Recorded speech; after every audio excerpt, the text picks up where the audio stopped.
광주 MBC 아침 종합 뉴스.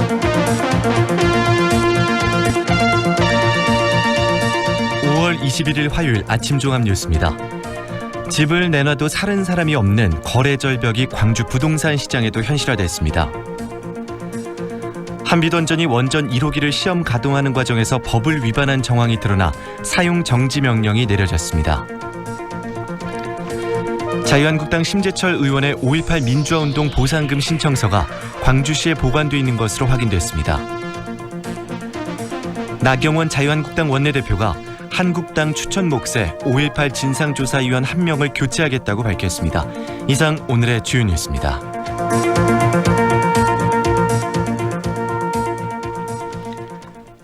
집을 내놔도 찾는 사람이 없는 거래 절벽이 광주 부동산 시장에도 현실화됐습니다.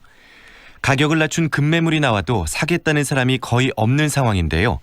앞으로 광주에 2만 세대가 넘는 신규 물량이 공급될 예정이어서 관망세는 당분간 계속될 것으로 보입니다. 이재원 기자입니다. 대규모 아파트 단지가 밀집해 있는 광주시 봉선동 일대입니다. 도로변을 따라 줄지어 있는 공인중개사 사무실은 찾는 사람이 없어 말 그대로 개점 휴업 상태입니다. 이 자리에서는 14년하고 공인중개사 서광일 씨입니다. 이래본 적은 한 번도 없었어요. IMF 때나 금융위기나 이때하고 비교했을 때 상대적으로 너무나 힘들어요. 지금. 1억 원 이상 가격을 낮춰 내놓은 급매물에도 관심을 갖는 매수세는 아예 없습니다. 급매물로 나와도 찾는 사람이 공인중개사 A 씨입니다. 급매물도 안 사요. 그래서 싸게 떨어뜨려도 집을 안 사시더라고요. 실제로 지난 9.13 대책 이후 광주 지역 부동산 거래는 거의 실종됐습니다. 지난해 9월 100을 넘어서 활발했던 부동산 거래 상황을 보여주던 매수 우위 지수는 시간이 흐를수록 낮아져 어느새 20 아래로 떨어졌습니다. 반등하지 않고 계속적으로 KB부동산 리브온 관계자입니다. 수준으로 지금 지속되고 있다는 것은 시장에 그만큼 좀 위축되어 있고 반등할 여지가 아직은 좀 보이지 않고 있다. 이런 가운데 광주에 추가로 짓고 있는 신규 아파트는 지난달 말까지 2만 5천여 세대에 이르는 것으로 조사됐습니다. 앞으로 2년 이내 그만큼의 물량이 추가로 공급된다는 얘기입니다. 거래 절벽인 상황에서도 신규 공급 물량은 넘쳐나는 상황. 이 때문에 집을 사야 하는 사람들의 관망세는 당분간 계속 이어질 것이라는 관측이 우세합니다. MBC 뉴스 이재원입니다. 광주 지역 자동차 수출이 호조세를 이어간 반면 반도체는 큰 폭의 감소세를 기록했습니다. 무역협회 광주전남 지역본부에 따르면 지난달 광주 지역 자동차 수출은 4억 9천만 달러를 기록해 지난해 같은 기간에 비해 4.7% 증가했습니다. 반면 반도체는 단가가 큰 폭으로 하락해서 지난해보다 14.3% 감소한 3억 달러에 그쳐 광주 지역 전체 수출액도 지난해보다 소폭 감소했습니다. 지난달 전남 지역의 수출도 전년보다 소폭 감소한 31억 7천만 달러에 머물렀습니다. 안전상의 문제가 끊이지 않던 한빛원전에 처음으로 사용 정지 명령이 내려졌습니다. 1호기를 시험 가동하는 과정에서 무면허 직원에게 제어봉 조작을 맡기는 등 법률과 지침을 어긴 정황이 드러났습니다. 우종훈 기자입니다. 지난 10일 9개월간 계획 개방 정비를 마치고 재가동을 앞두고 있던 한빛원전 1호기가 갑자기 멈춰섰습니다. 원전 측은 당시 1호기를 시험 작동하는 과정에서 원자로 출력을 조절하는 제어봉이 정상 작동하지 않아 주 급수 펌프가 자동 정지했다고 밝혔습니다. 원자력안전위원회는 1호기 정지 원인을 확인한 결과 원자로 제어봉을 조절하는 과정에서 원자력안전법을 위반한 정황이 발견됐다고 밝혔습니다. 원자력안전법에 따르면 제어봉 조작은 원자로 조종감독자 면허가 있거나 원자로 조종사 면허가 있는 자가 해야 하는데 당시 한빛 1호기는 면허를 보유하고 있지 않은 운전원이 조작한 사실이 드러났습니다.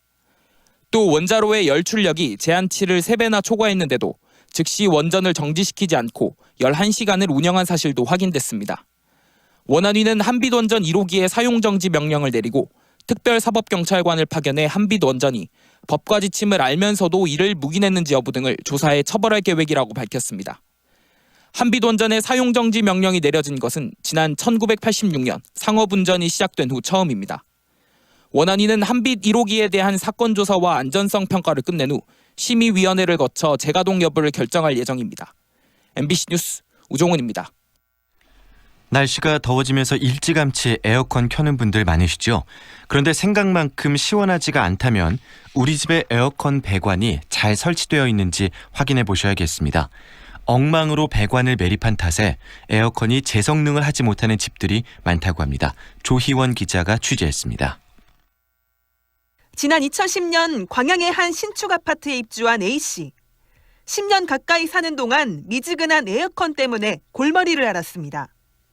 기기의 성능 탓인 줄 알았던 A씨는 지난해 에어컨이 고장난 김에 얼마 전 새 에어컨으로 교체했는데 뜻밖의 사실을 알게 됐습니다. 실외기로 이어지는 에어컨의 배관 한 부분이 휘어진 탓에 프레온 가스가 정상적으로 순환되지 않고 있던 겁니다. 독재로 온 사람이 이걸 아파트 입주민 A씨입니다. 뚫어보려고 이렇게 이제 검사를 하려고 이제 쇠를 넣으니까 이게 다 막힌 거예요. 지난해 말 같은 아파트에 입주한 또 다른 주민 B씨도 에어컨 설치 기사로부터 배관이 막혀 있어 설치할 수 없다는 황당한 이야기를 들었습니다. 안에서 꺾여 아파트 입주민 B씨입니다. 공사를 해야 된다 하더라고요. 여러 군데 견적을 받아봤는데 최고 많이 나온 돈이 200만 원까지 나온다더라고요. 이 아파트처럼 미관을 이유로 에어컨 배관을 바닥이나 벽에 매립하는 아파트들이 최근 10년 사이에 크게 늘어났습니다. 문제는 엉터리로 시공을 한 탓에 배관이 휘어져 막혀버린 집들이 적지 않다는 겁니다. 최근에 지금 제가 에어컨 어느 지역에 배관 있다고 수리 기사입니다. 말씀드리는데 이분들 지금 전체의 거의 한 50% 이상이 하자예요. 이렇게 생각하시면 되세요. 사정이 이런데도 보상을 받고 수리를 하기는 쉽지 않습니다. 바닥과 벽을 전부 뜯어내는 대공사를 해야 하는 탓에 엄두를 내지 못하기도 하고 눈에 보이는 하자가 아닌 탓에 배관 검사를 하지 않고 모른 채 살다가 무상 수리 기간을 넘기는 경우도 많습니다. 이런 경우 시공사에게 책임을 묻기도 어려워 엉터리 시공으로 인한 불편과 재정적 부담이 고스란히 입주민들에게 돌아가고 있습니다. MBC 뉴스 조희원입니다. 자유한국당 심재철 의원이 5.18 민주화운동 보상금을 신청했는지 논란이 일고 있는 가운데 심 의원의 보상금 신청서가 광주시에 보관돼 있는 것으로 확인됐습니다. 광주시는 심 의원의 5.18 민주화운동 보상금 신청서가 광주시의 영구 문서로 보관돼 있고 5.18 피해자에 대한 보상은 신청서를 내야지만 심의를 거쳐 받을 수 있다고 밝혔습니다. 한편 심의위원은 지난 5.18 보상심의위원회가 자신을 포함한 김대중 내란 음모 사건 피고인 24명에게 지난 1998년 일괄 보상을 실시했다고 주장한 바 있습니다. 나경원 자유한국당 원내대표가 전북 김제에서 열린 현장 최고위원회의에서 한국당 추천 몫의 5.18 진상조사위원 1명을 교체하겠다고 밝혔습니다. 나 원내대표가 교체하겠다는 후보는 권태호 전 육군 중장인 것으로 전해졌고 논란이 된 이동욱 전 월간조선 기자에 대해서는 계속 후보 자격을 유지할 것으로 보입니다. 나 원내대표는 자격 요건은 충분하지만 그만두겠다는 분이 있어서 교체하는 것이라고 말해 대통령의 임명 거부에 따른 결정이 아님을 우회적으로 내비쳤습니다. 광주시가 자동차세 및 자동차 관련 과태료를 상습 체납한 차량에 대해 번호판 영치를 실시합니다. 광주시는 내일 자동차세를 2번 이상 체납하거나 차량 관련 과태료를 30만 원 이상 체납한 차량에 대해 번호판을 영치합니다. 4건 이상 체납 차량과 대포 차량의 경우 체납 금액이나 차량 등록지 여부와 관계없이 번호판을 영치할 예정입니다. 광주 MBC 아침 종합 뉴스를 마칩니다.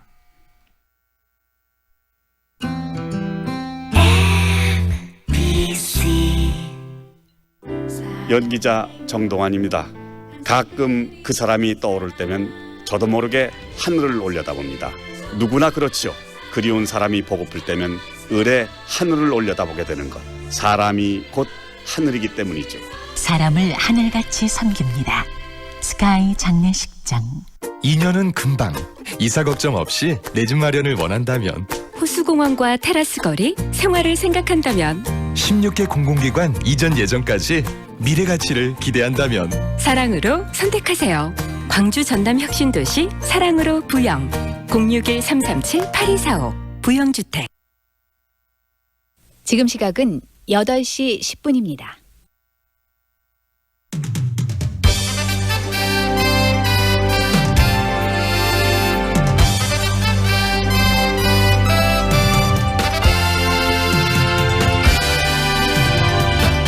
황동현의 시선 집중. 2부 시작합니다. 5.18 진상규명에 대한 목소리가 높습니다. 이런 가운데 5.18 진상규명의 단서들이 될 새로운 증언과 중요한 증거들이 계속 이어지고 있는데요. 민주평화당 박지원 의원이 페이스북에 올린 글이 최근 주목을 끌고 있습니다. 내년 40주년이 오는 게 두렵다. 여러 의미로 해석이 될 수 있을 것 같은데요. 그 의미 직접 들어보겠습니다. 민주평화당 박지원 의원과의 인터뷰가 오늘 준비되어 있습니다. 공주에서 30대 집배원이 숨진 채 발견이 됐습니다. 일을 마치고 잠을 자다가 돌연사를 했는데요. 동료들은 과도한 업무와 열악한 노동 환경이 원인이다라고 주장을 하고 있습니다. 계속되는 집배원들의 이 과로사 문제, 과연 어떻게 바라봐야 될지, 그리고 대안은 없는 것인지 오늘 이야기 듣는 시간 갖겠습니다. 전국 집배원 노동조합 관계자 연결할 예정입니다. 디지털 기기 사용이 급증하면서 청색광, 이 블루라이트의 문제와 영향도 여러 가지 이야기들이 나오고 있는데요.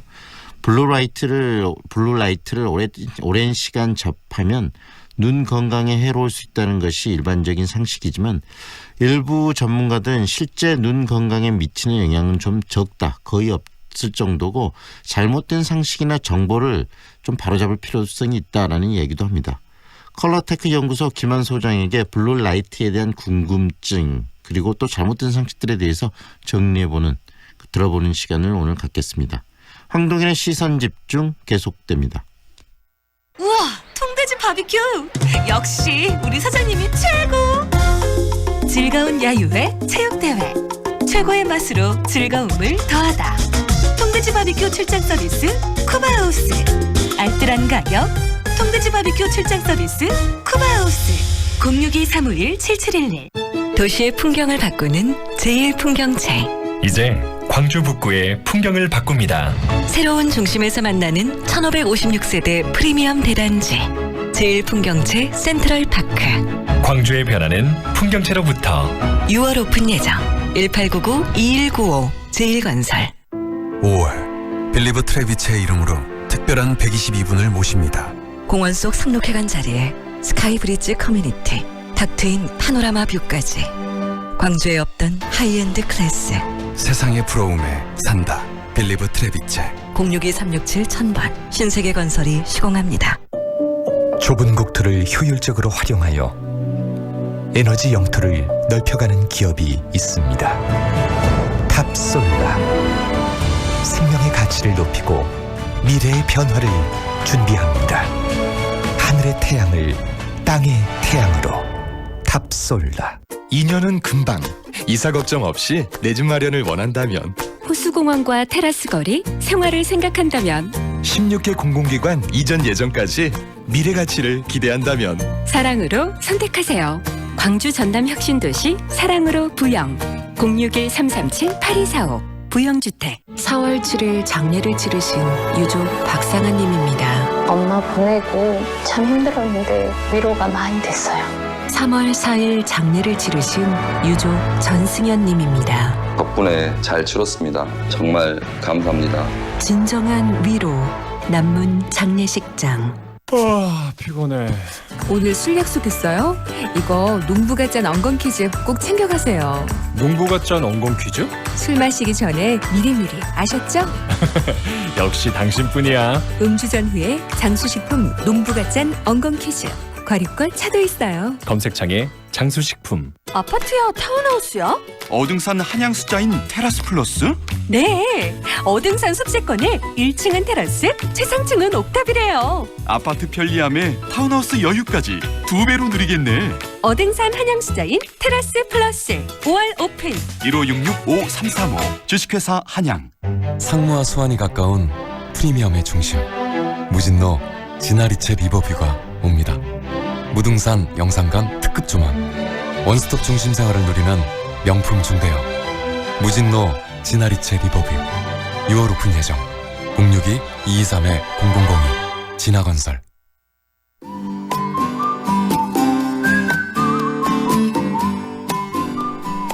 교통정보입니다.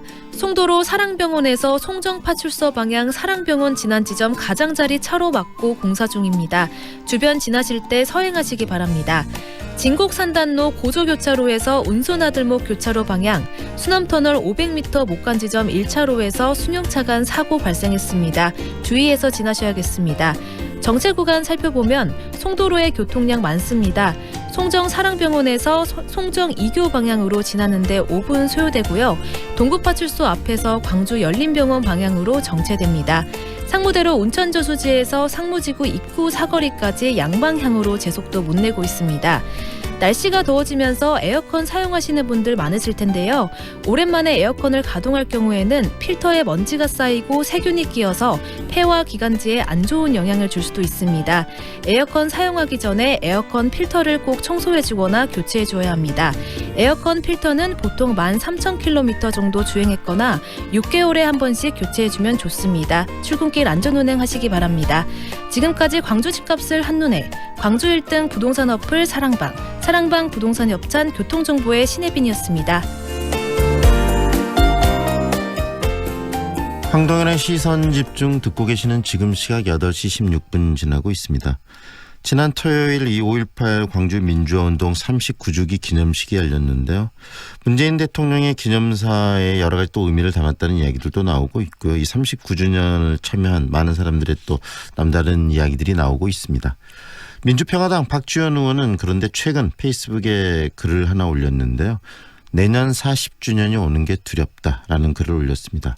여러 가지 의미로 해석될 수 있을 것 같은데요. 어떤 의미를 담고 있는지 직접 이야기를 듣겠습니다. 민주평화당 박지원 의원 연결합니다. 안녕하세요, 의원님. 네, 안녕하세요. 박지원입니다. 네, 의원님 이번에 39주년 기념식에 직접 참여를 하셨는데 여러 가지 생각이 교차하셨을 것 같아요. 어떠셨습니까? 네, 우선 문재인 대통령을 2년 전 5.18 기념사도 감동적이었지만은 네. 이번 감동사는 특히 우리 모두에게 죄를 짓고 있다고 하는 반성과 함께 과연 40주년이 되는 내년은 어떻게 할 것인가. 네. 그런 회한을 갖게 해서 대통령도 우시고 또 저도 울고 많은 참석자들이 울었습니다마는 황교안, 네. 나경원 이 한국당 사람들은 울지 않았으리라고 생각합니다. 네, 정말 가슴이 좀 뭉클한 그런 또 이 기념사였고 의원님도 거기에서 눈물 지셨다는 말씀도 하셨는데 최근에 페이스북에 내년 40주년이 오는 게 두렵다라는 글을 올리셨어요. 어떤 의미십니까? 글쎄요. 지금 현재 의석 구조로는 5.18 특별법 개정안이 불가능합니다. 네. 그렇기 때문에 한국당에서는 망언한 의원들에 대한 징계를 하겠다고 하고 미루고 또 진상조사위원회 추천도 미루고 이제 어제 한 사람이 교체됐습니다마는 아직 검토를 해봐야겠죠. 네. 이렇게 자꾸 망언은 계속되고 또 진상조사나 이러한 것이 지지분열하기 때문에 과연 내년 40주년도 이런 상태로 맞으면 어떻게 될 것인가. 내년 비록 총선이 4월에 있지만은 네. 호남 이외에 과연 얼마나 많은 의석을 이 진보 세력들이 장악을 해가지고 네. 법을 거칠 수 있을까 하는 문제에 대해서 심각하게 생각했습니다. 결국은 진상 규명이 제대로 될 수 있을 것인가에 대한 우려, 그 다음에 또 이 5.18이 제대로 좀 우리 사회에 뿌리를 내려야 되는데 현재 상황 속에서 과연 그게 제대로 될 수 있을 것인가에 대한 또 걱정 이런 것들이 좀 앞서셨다는 말씀이시네요. 그렇습니다. 그러한 것을 해결하기 위해서는 네. 원내 의석이 5.18을 이해하는 정당 쪽으로 개인적으로 이루어져야 되는데 네. 지금 현재 한국당은 거의 전체가 나서서 또 바른미래당의 일부가 그러한 일을 하고 있기 때문에 네. 원내 의석을 최소한 3분의 2 이상을 확보하지 않으면은 법과 제도적으로 정리가 되지 않고 네. 정상적인 조사 활동이나 진상 규명도 어렵다. 그리고 늘 5.18을 폄훼하는 사람들에 대한 처벌도 불가능하다. 하기 때문에 모든 게 국회의 책임인 겁니다.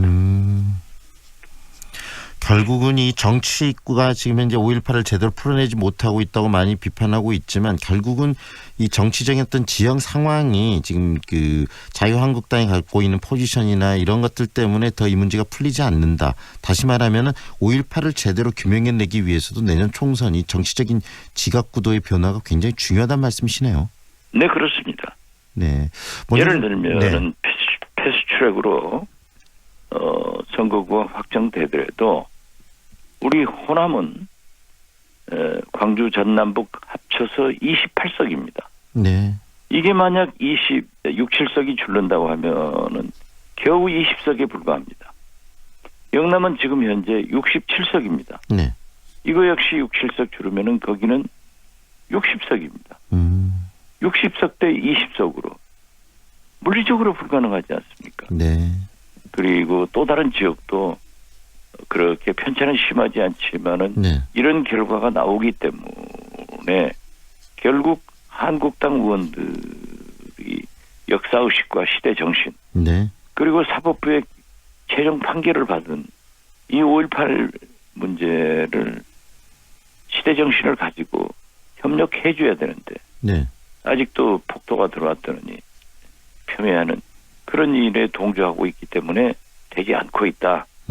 그래서 내년 4월 총선이 참으로 큰 분기점이 될 것이고 만약 지금 상태의 의석의 분포를 갖는다고 하면은 또 내년 40주년도 이러한 눈물과 해안 속에서 우리는 영령들을 맞이해야 된다.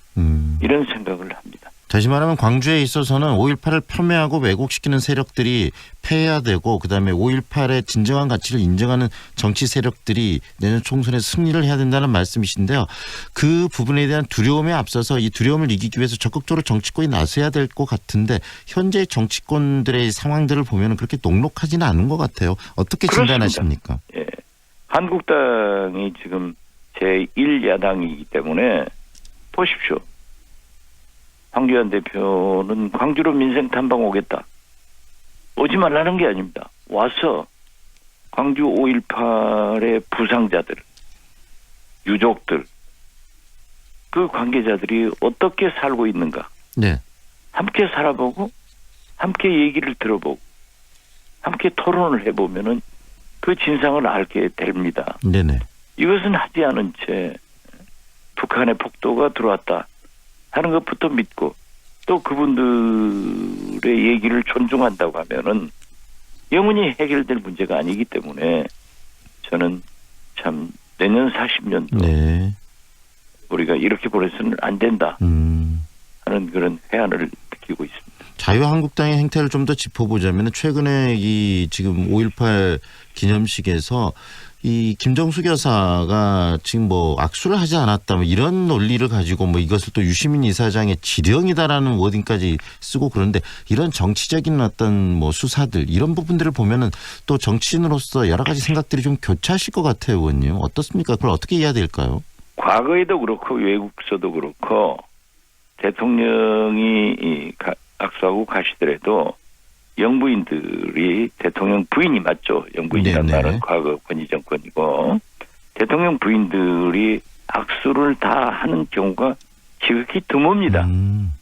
그렇기 때문에 대통령 옆으로 혹은 뒤로 따라가는 경우가 많지 모든 분들에게 악수를 하는 것은 지극히 드문 일인데 어떻게 됐든 김정숙 여사가 이우야를 막론하고 악수가 빠졌다고 하면은 자기가 그렇게 하고 싶었으면은 황교안 대표가 먼저 손을 내밀 수도 있잖아요.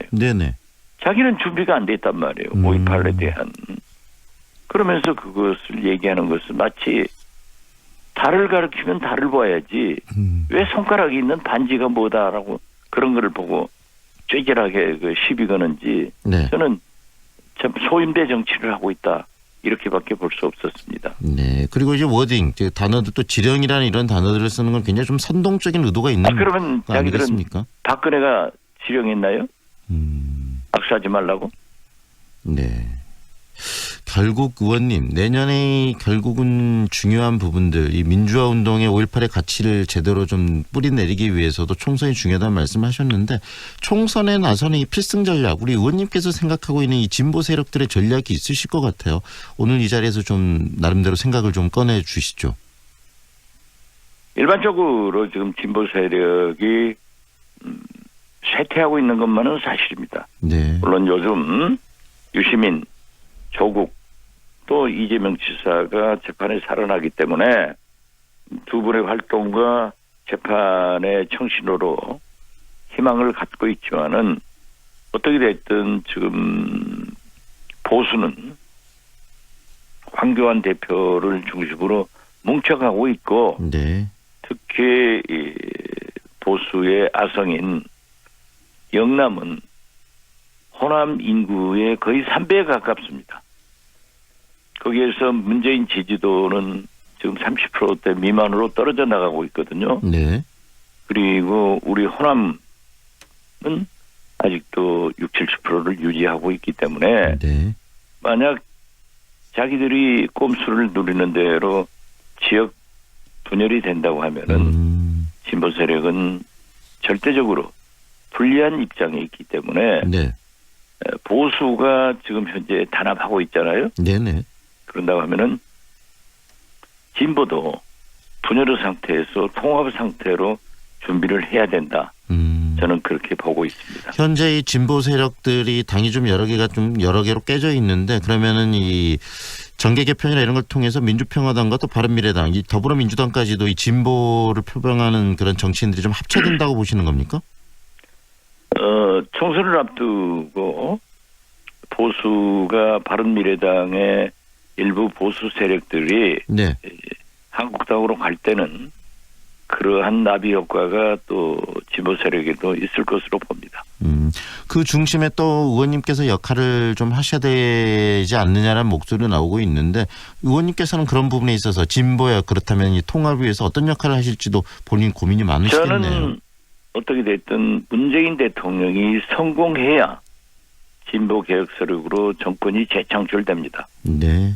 만약 보수 세력에게 정권을 뺏겼을 때는 김대중 대통령께서 말씀하신 대로 민주주의와 서민경제와 남북관계가 파토납니다. 네. 박지원 저는 여기에 한 가지 더 해서 네. 호남이 죽습니다. 그렇기 때문에 반드시 진보개혁 세력의 정권 재창출이 일어나야 되고 네. 그것은 광주, 호남을 중심으로 네.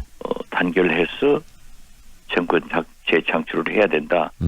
이때 저는 전국의 산재에 있는 김대중 세력을 네.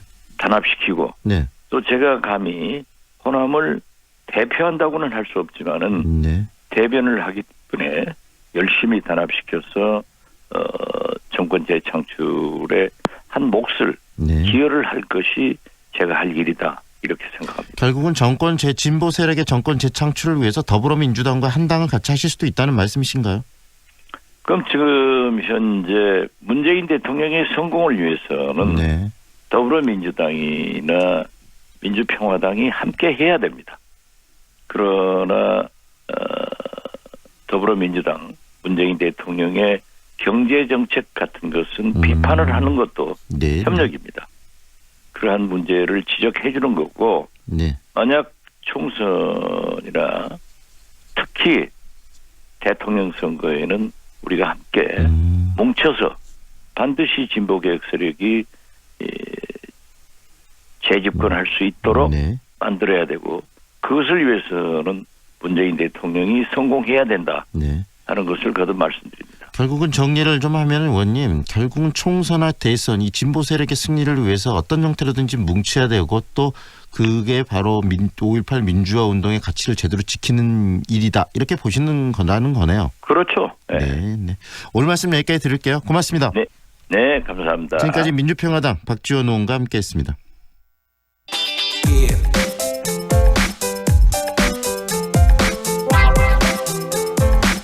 30대 우체국 집배원이 집에서 잠을 자다가 안타깝게 숨진 채 발견이 됐는데요. 집배원들의 고된 노동 환경을 두고 정부가 대책까지 마련을 했지만 실천까지는 아직까지 이어지고 있지 못하기 때문에 이런 안타까운 죽음이 있다는 지적들이 있습니다. 관련 이야기 듣겠습니다. 전국 집배원 노동조합 최승묵 위원장 연결합니다. 안녕하세요, 위원장님. 예, 안녕하세요. 네. 최승무입니다. 정말 안타까운 그런 사망 소식을 온 국민들이 접했는데요. 동료 입장에서는 더 안타까우실 것 같아요. 예, 맞습니다. 네. 집배원분들이 가정에서 있는 시간보다 우체국에서 일하는 시간들이 더 많은데요. 같은 동료로서 아니면 그보다 더 친분한 형제처럼 지내고 있는데 마음이 억장이 좀 무너지죠. 네. 위원장님, 이런 과로사가 지금 집배원분들 굉장히 많으시더라고요. 지금 어느 정도가 되는지도 한번 좀 짚어주시겠어요? 예, 최근 5년간 92명의 집배원분들이 사망을 하셨어요. 네. 작년도 한 25분이나 돌아가셨고 올 들어서도 벌써 7분이나 돌아가셨는데 그 중에서 이제 과로로 인한 사망에 이르기까지 한 분들이 벌써 19분이나 좀 되고 있어서 네. 이제 과도한 노동이 계속 몸에 이제 밸런스를 깨고 이제 장시간 노동의 과로가 축적이 되면서 잠을 자시거나 아니면 현장에서 일을 하시다가 깨지를 못해요. 네. 네. 그런 안타까운 일들 보면 결국은 이 과로사라는 건 노동 강도가 너무 강하기 때문이라는 생각이 드는데 우리가 이렇게 집배원분들 한 번씩 뵙더라도 정말 정신없이 움직이시더라고요. 바쁘게. 일의 강도는 어느 정도, 노동 강도는 어떻습니까? 노동 강도 하루 일을 하고 나면 거의 탈진 상태에 이르게 돼 있죠. 그리고 주말도 없이 좀 일을 하고 있어서 노동 시간이 하루 한 12시간 정도가 되는데 네. 일을 하는 양뿐만이 아니라 좀 고된 노동을 하고 있어요. 한 2만 보, 3만 보의 걸음을 걷고 그리고 심박수가 저희가 이제 측정해 본 결과 한 110 이상의 심박수를 일을 할 때 계속 유지가 된다라고 하는 거죠. 네. 그래서 이 상태가 저희가 이제 측정한 결과에 따르면 4시간 정도의 일을 해야지만 건강한 상태를 유지하게 되는데 네. 벌써 한 8시간 그 배를 이상을 일을 하게 되니 몸에 건강한 상태가 전혀 나올 수가 없는 상태죠. 정말 정신없이 일하실 분들의 심박수도 계속 지금 110 이상의 상태에서 8시간 이상, 8시간 가까이 일을 하기 때문에 굉장히 몸에 무리가 많이 좀 오시겠는데요. 예, 배달하는 시간이 8시간이고요. 네. 이제 안에서 이제 준비하는 작업이나 구분 작업, 분류하는 작업 이런 것들 합하면 한 12시간 이상을 일을 하고. 지금 현재 주 52시간 근무제를 지켜야 되는 게 현재 노동법상 규정되어 있는 부분인데 그러면은 이 집배원분들은 이것이 제대로 지켜지지 않고 있는 겁니까? 지켜지지 않고 있어요. 작년 이제 7월 1일 근로기준법이 이제 개정이 되면서 52시간의 한도에 대한 이제 제한이 있게 됐잖아요. 네. 근데 이제 그 전에는 어떤 무제한 노동을 할 수밖에 없는 처지였지만 네.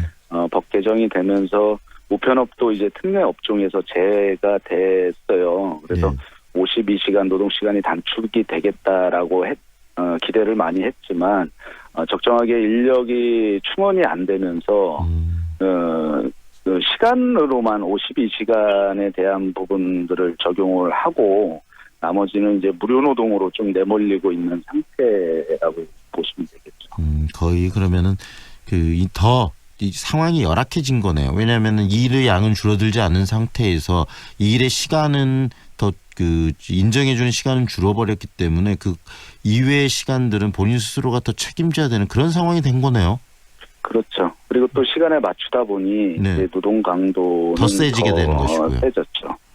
이번에 안타깝게 이 숨진 집배원의 경우에도 지금 정규직 전환을 앞두고 계셨기 때문에 이런 더 일에 대해서 더 집중하고 그런 데에서 오는 스트레스가 더 컸다라는 말도 있고 그러더라고요. 예, 맞습니다. 네. 이 비정규직 우체국에 처음 입사해서 그 업무적인 스트레스나 네. 아니면 일을 배우는 단계들이 굉장히 힘든 과정들이에요. 그 정규직 한 20년 차 베테랑도 힘들 정도인데 처음에 들어오셔가지고 그 일을 배우시는 것 자체가 네. 굉장히 시간을 요하는데 이제 그 정해진 시간에 또 일을 하려고 하니 네. 굉장한 이제 노동 강도나 아니면 스트레스가 이만저만이 아니었을 거예요. 네. 결국은 핵심 이런 문제는 우정사업본부이 지금에서 풀어야 되는 거 아니겠습니까? 이 맞습니다. 본부장을 비롯해서 좀 대책들이 나오고 있습니까? 그 핵심은 집배원을 좀 많이 늘려야 되는 좀 상황인데요. 네. 예, 작년도 재작년도 1년간 이제 그 정부와 그 전문가와 이제 우정사업본부가 우체국의 이제 노동 실태를 전수조사한 적이 있어요. 네. 그 서광주 우체국에서 이기련 집배원분의 이제 과로 자살로 인한 사건들이 이제 계속 있으면서 집배원분들의 이제 사망은 이제 그 실태가 어떤지 그리고 사망에 대한 이제 대책들이 어떤 건지 좀 조사를 한 적이 있었거든요. 네. 그러면서 최소한 2,000명 이상은 좀 늘려야 된다. 그래야지만 이제 노동 강도나 아니면 업무적인 주민들의 이제 공공 서비스가 안정되게 이제 제공할 수 있는 부분들이 있기 때문에 2,000명 정도는 늘려야 된다라고 했지만 작년 예산안에 국회 예산안에 통과를 못했고요. 그리고 올 들어서 이제 우정사업본부가 이제 경영 위기라는 그 빌미로 지금 인력이 전혀 충원되고 있지 않는 상황이죠. 일자리를 늘리겠다게 일자리 창출. 정부의 방침이죠. 그렇죠. 일자리를 늘리겠다는 게 정부의 방침인데 바로 이런 노동 강도가 센 부분에 대해서 일자리를 늘려주는 것이 가장 합리적인 일자리를 증가시키는 방법일 것 같은데 그런 부분들에 대해서 정부가 좀 제대로 깊게 들여다보지 못하는 것 같아서 안타깝습니다. 그 집배 노조 이 차원에서 또 이 직접 현장에서 집배원 분들의 입장에서 지금 정부에 촉구하는 부분들이 어떤 부분인가 이야기 좀 해주시죠. 예, 좀 전에 말씀드렸듯이 우정사업본부 내 자체적으로 인력을 충원하는 부분들이 굉장히 어려운 상황에 좀 봉착을 했어요. 네. 그래서 우편 서비스가 이제 국가기관에서 제공되는 국민의 편적인 국가의 책무라고 생각이 드는데요. 네. 그 일하시는 집배원 분들이 이제 그의 과중한 노동으로 인해서 안전과 생명까지 위협받게 된다라고 하면 이 문제는 좀 정부가 나서서 좀 풀어야 된다라고 생각이 듭니다. 우정사업본부는 한계에 봉착돼 있고 집배원분들은 계속적으로 쓰러지고 있는 상황이어서 이 부분들은 정부가 좀 나서서 직접적으로 예산과 인력을 수반할 수 있도록 정부가 좀 책임 있게 정책을 펴야 된다라고 생각합니다. 정말 정부 그리고 이 정치권이 이 부분에 좀 관심을 갖고 신경을 좀 써야 되겠네요. 오늘 말씀은 여기까지 들을게요. 고맙습니다, 위원장님. 예, 고맙습니다. 지금까지 전국 집배원 노동조합 최승묵 위원장과 함께했습니다.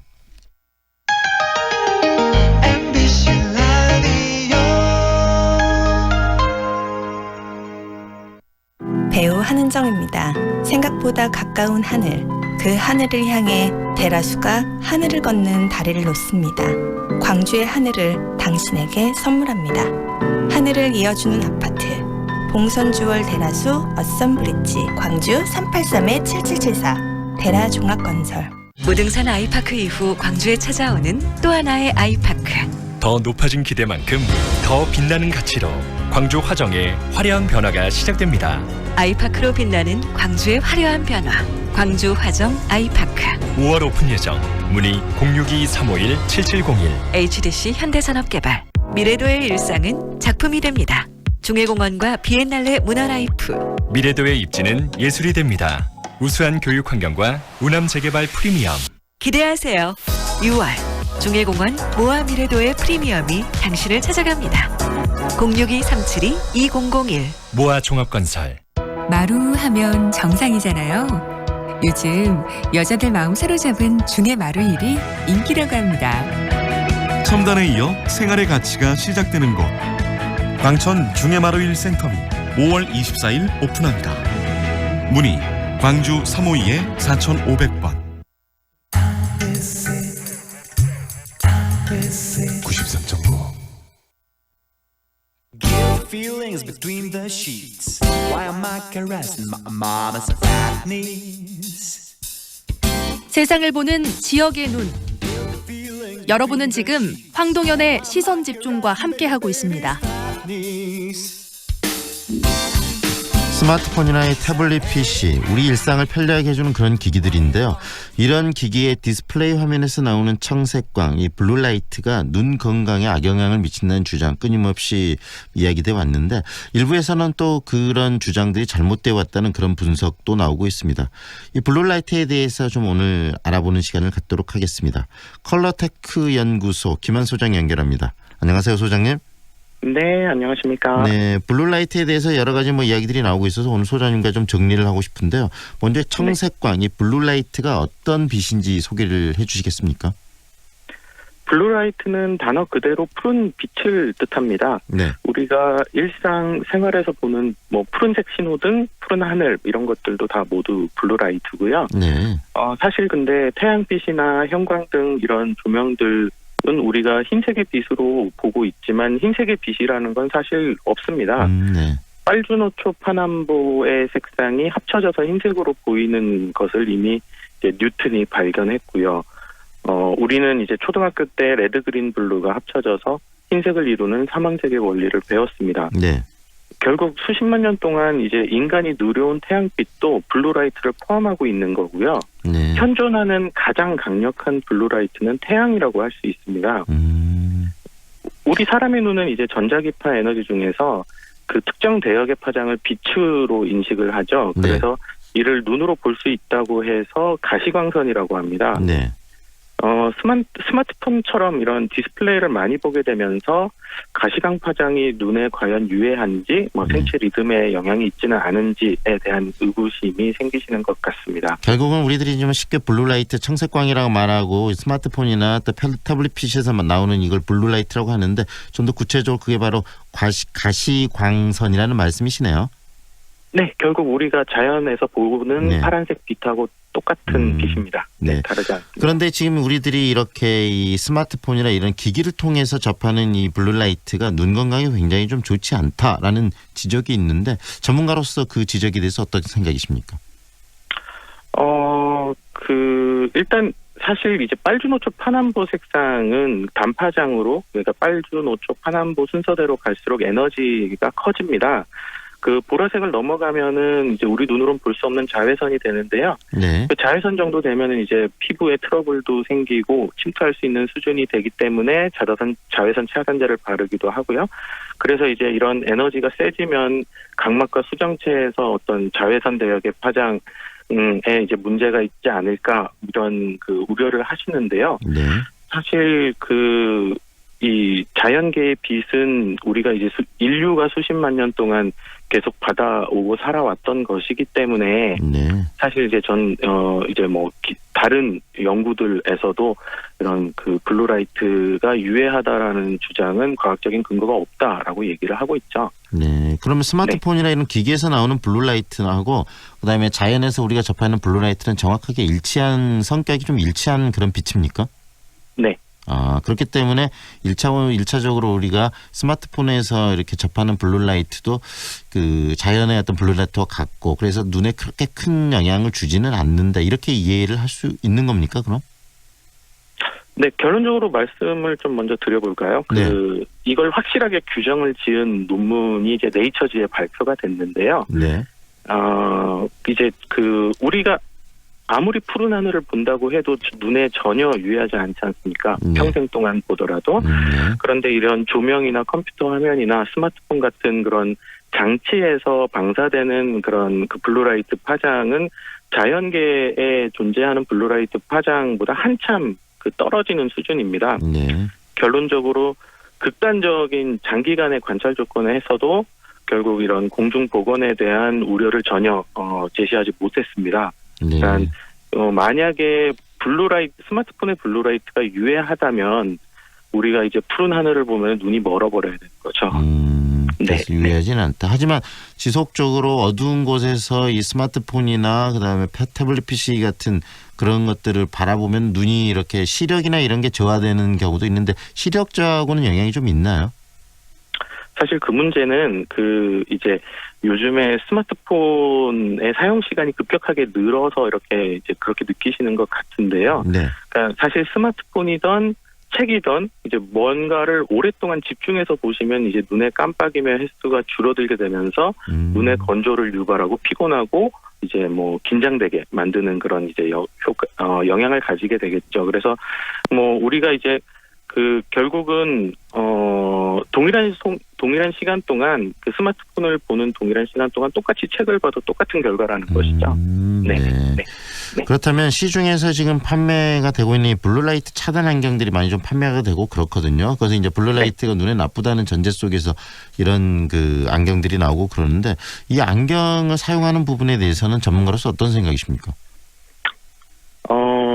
정말 그 블루라이트를 차단할 수 있는 안경이라면 그리고 그런 안경을 썼다면 우리가 예를 들어서 운전을 할 때 푸른 신호등이 보이면 안 됩니다. 그러니까 블루를 차단해야 되니까요. 네. 예.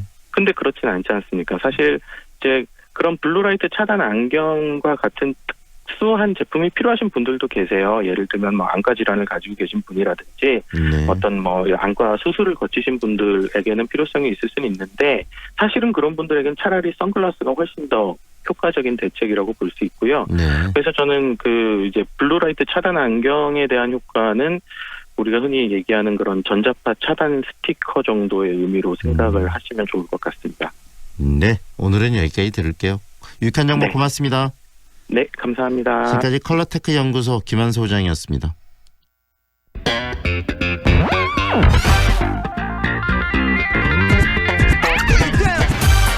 다양한 남들 소식을 만나보는 시간이죠. 오늘은 전남 서부권 소식 정리합니다. 목포 시민신문 류용철 국장 연결하겠습니다.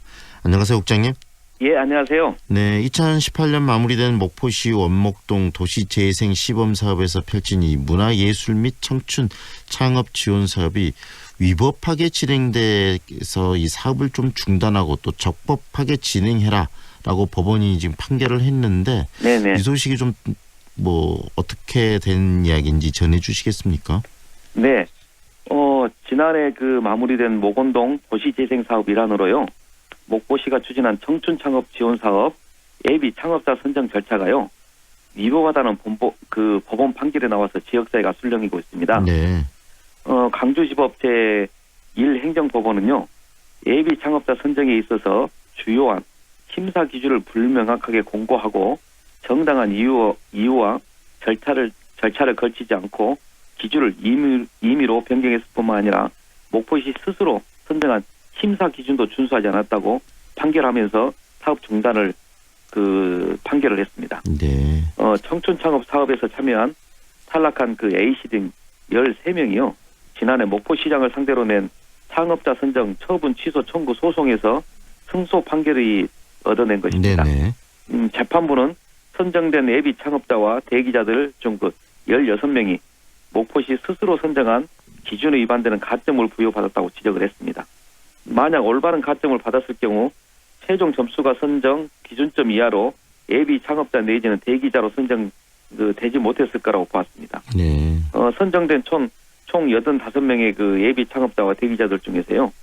23명인 27%가 가점 오류로 잘못 선정됐다고 판결한 것이죠. 네. 그러면서 재판부가 2017년 7월 70명에 대해서 청춘 창업 지원 사업 예비 창업자 선정 처분을 취소하라고 판시를 한 겁니다. 네, 결국은 목포의 행정회가 문제가 있다라고 법원이 판결을 했다는 이야기인데요. 네, 그렇습니다. 이 문화예술 및 청춘사업 지원 사업이 어떤 사업인가 소개를 먼저 좀 해주시겠어요? 네, 문화예술 및 청춘 창업 지원 사업은요, 목포시가 도시재생 사업 지원 관련한 특별법에 따라서요, 도시재생 선도지역 사업으로 추진한 겁니다. 네. 시는 2016년 11월 청춘창업 지원 사업 선정 추진위원회를 구성하고요. 그 다음에 2월에 선정 계획까지 수립했습니다. 그래서 그 계획에 따라서 시는 2017년 3월부터 4월까지 창업 컨설팅 용역 업체도 선정하고요. 5월에는 문화예술 그 청춘 창업자들을 모집 공고도 냈습니다. 그래서 7월에 회의를 거쳐서 공모도 했는데요. 그 중에서 50명을 선정하고 대기자인 20명을 두는 방안을 결정하고 그 70명을 예비 창업자로 선정했죠. 네. 그런데 시는 또다시 그 대상자를 상대로 해서 교육 컨설팅 과정 이수를 거친 50명을 최종 선정하는 방안으로 갑자기 그 선정 방식을 바꿔버립니다. 네. 그래서 이 사업에는요, 총 332명이 신청을 했는데요. 네. 변경된 방식으로 70명이 예비 창업자로 15명이 결혼 대비하는 대기자로 선정했던 것이죠. 법원은 어떤 부분에 위법성이 있다고 본 거죠? 네네. 법원은 원고가 주장하는 위법상을 대부분 인용했는데요. 네. 시가 그 창업자 선정에 있어서 주요한 심사 기준을 불명확하게 공고했다는 것이죠. 네. 그리고 또 정당한 사유와 절차 없이 임의로 변경했을 뿐만 아니라 스스로 선정한 심사 기준도 준수하지 않았다고 보았습니다. 그래서 이로 인해서 예비 창업자 선정 결과에 심각한 영향을 미쳤고 위법한 행정으로 그 목포시 행정을 법원은 봐왔던 것이죠. 네. 그래서 청춘 창업자를 모집하면서 청년 가점 3점을 부여했는데요. 시가 그 청년의 그 연령 기준을 명확하게 제시하지도 않고요. 네. 심사위원들에게 배포한 청년 가점 연령 기준을 배포하면서 갑작스럽게 그 변경하면서 공모자들에게 혼란도 초래했다고 판시를 했습니다. 네. 그래서 이로 인해서 그 심사 점수 채점에서 우수한 오류가 발생할 수밖에 없었다고 봤고요. 네. 실제 선정된 예비 창업자와 대기자 중 일부는 청년 가점의 연령 기준을 어떻게 보느냐에 따라서 청년 가점 부여 여부에 따라서 심지어 신청 자격 여부까지도 달라지는 경우가 발생했다고 봤습니다. 청년들에게 가점을 주는데 그 기준이 모호했다. 정말 이 말도 안 되는 일인데 이런 목포시의 주먹구구식 행정 허술하게 이렇게 진행될 수 있을 수 있나라는 의구심이 들 정도입니다. 네네. 목포시의 입장은 어떻습니까? 네, 목포시는 일단 그 당혹감을 감추지 못하고 있습니다. 네. 시는 그 항고할 뜻을 밝히고 있지만요. 네. 1심을 뒤엎을 자료가 충분할 것인지 반의하는 분위기입니다. 네. 1심에서 그 모든 자료를 제출했는데 재판부가 받아들이지 않았기 때문이죠. 네. 그 항고심과 상고심까지 결정하는 한 1년여 기간이 남아있긴 하는데요. 만약 시가 대법원까지 가서 패소할 경우 민사소송 비용까지, 민사소송으로 나오는 거액의 배상금까지 무례하지 않은 그 상황이 처할지도 모릅니다. 네. 1심 판결에서도 재판에 소요된 재판 비용 전액을 목포시가 부담하라고 법원은 판시를 했거든요. 네네. 시 공무원들의 잘못된 행정행위로 배상금을 시민 혈세를 부담해야 되는 상황에 놓일 경우 예산 확보가 가능할지도 미지수입니다. 네. 대양산단의 잘못된 행정행위로요. 1,865억 원의 혈세를 붓고 있는 상황에서 청춘창업 패소 배상금까지 혈세로 지급한다고 했을 경우 네. 목포시 여론이 시민 여론이 그렇게 녹록지 않을 것이라는 것이죠. 네. 목포시는 항고심에서 승소할 수 있도록 최선을 다할 것으로 다짐을 하고 있지만 네. 1심 패소를 뒤엎을 스모킹건을 찾을지 미지수인 것입니다. 국장님의 이야기를 들으면서 방금 목포시가 이런 어떤 법원의 판결에 대해서 당혹감을 감추지 못하고 있다는 말씀하셨는데 네네. 이런 목포시의 행정행위에 대해서 정말 목포 시민들이 더 당혹해할 것 같아요. 그렇습니다. 네. 네네. 오늘 말씀은 여기까지 들을게요. 고맙습니다. 네, 감사합니다. 지금까지 목포시민신문 류영철 국장과 함께했습니다.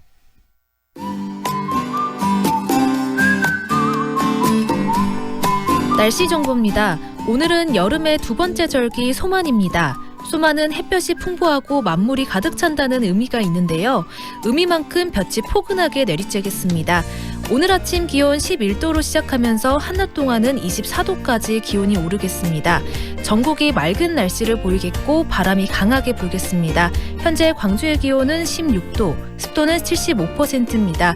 이어서 이 시각 교통정보입니다. 호남고속도로 서광주 IC에서 독림 IC 방향으로 밀려 지납니다. 국문대로 북문교차로에서 예술고 교차로 방향으로 지나는 데 7분 소요됩니다. 안전운행 하시기 바랍니다. 지금까지 광주 집값을 한눈에 광주 1등 부동산 어플 사랑방 부동산 협찬 날씨와 교통정보의 신혜빈이었습니다.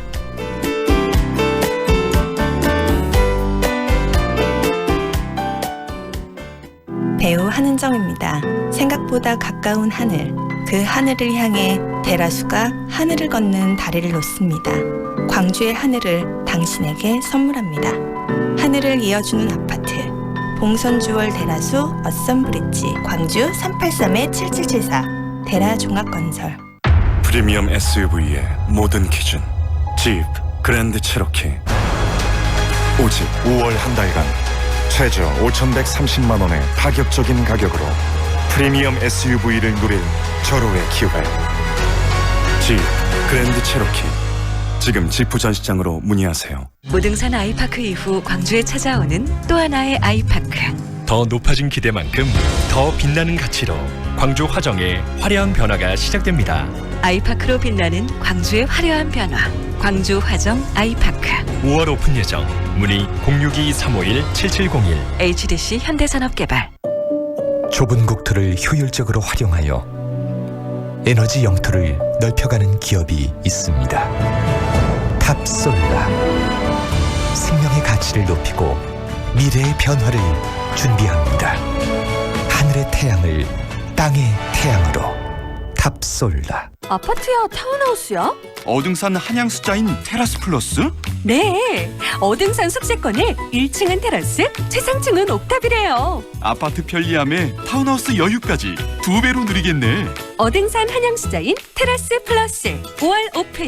1566-5335 주식회사 한양. 전남대학교 일반대학원에서 2019학년도 후기 신입생을 모집하고 있습니다.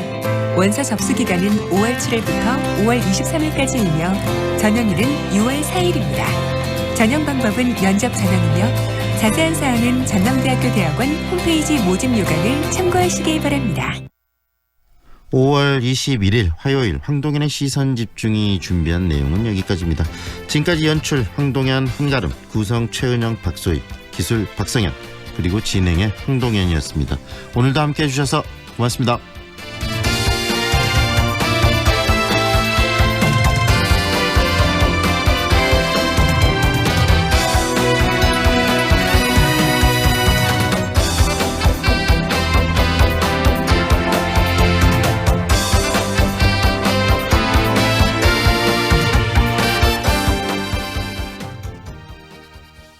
지금 시각은 8시 57분입니다. 광주 MBC 제7회 꿈을 실은 독서열차.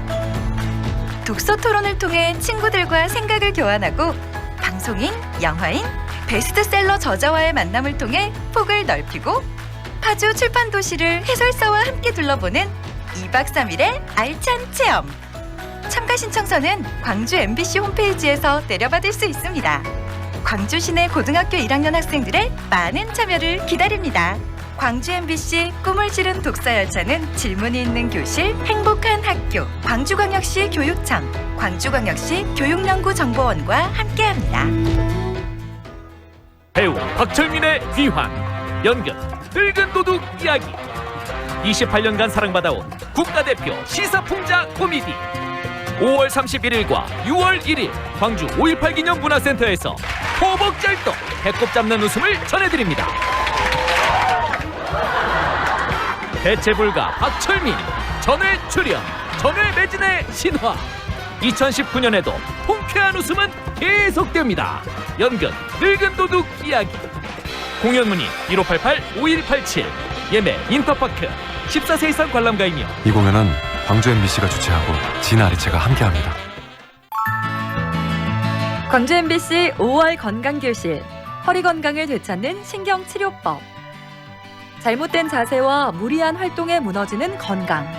젊을 때부터 지켜야 삶이 행복해집니다. 무거운 짐을 들다가 삐끗한 뒤론 조금 아픕니다. 치료법이 있나요? 이대욱 마취과 전문입니다. 네, 허리 근육의 과긴장만으로도 다양한 요통이 발생합니다. 신경 및 근육 치료를 통해 근육의 과긴장을 풀어주고 혈류를 개선시켜줌으로써 통증을 해결할 수 있습니다. 건강교실은 5월 23일 목요일 오후 2시 상무지구 우리들병원에서 열립니다.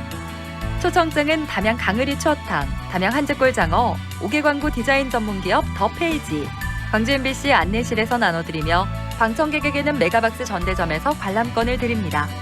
이 강좌는 비타민 하우스와 한페이 카드가 함께하며 광주 360-2020번으로 문의하세요.